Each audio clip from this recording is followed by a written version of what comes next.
What's going on, guys? It's Suk and I am back with a brand new video on SuperDuprTech. Now in today's video I'll be unboxing the brand new 2020 MacBook Air. As always, I will be uploading my benchmarking and gaming video on this MacBook Air, so if you are yet to subscribe then go ahead and do so and click the bell icons to be notified of when I upload that video. But without any further ado, let's hit the titles.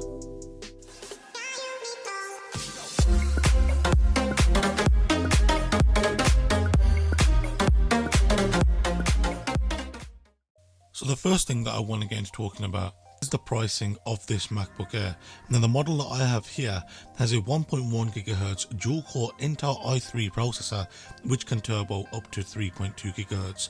Now here in the United Kingdom it starts off at £1,000. If you're over in the United States, you'll also find that it sets you back around $1,000, but if you are anywhere else in Europe, you'll find it setting you back around €1,200. And when compared to last year's base model, you'll find that this one has double the storage at 256GB of storage versus 128 in the 2019 model. Also, due to the 10th generation processors now being found in the new MacBook Airs, you will also get Intel Iris Plus graphics.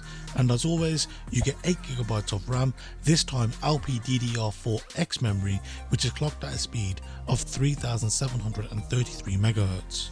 Also, just like the 16-inch MacBook Pro from 2019, with this new MacBook Air you get Apple's new Magic Keyboard, which means if you did not like the butterfly keyboard on the past few generations of MacBook, you should hopefully like this one. And popping open the box, we get our first look at what comes included, and right on top in typical fashion is the MacBook Air. So taking that out and placing that to a side, we got our first look at what comes included with the MacBook Air.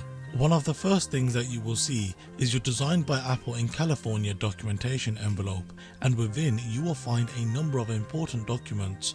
The first of these is your quick start guide, which gives you a general overview on how to set up and interface with the machine.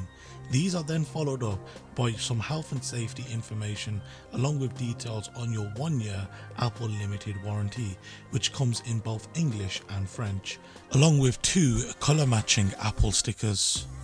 Next up is your double-ended Usbc cable. Now this cable has an approximate length of around 2 meters and can be used for both charging and transferring data. The next 2 items make up the 30-watt Usbc power adapter. This can be modified to plug into many different sockets worldwide, which can be handy while traveling.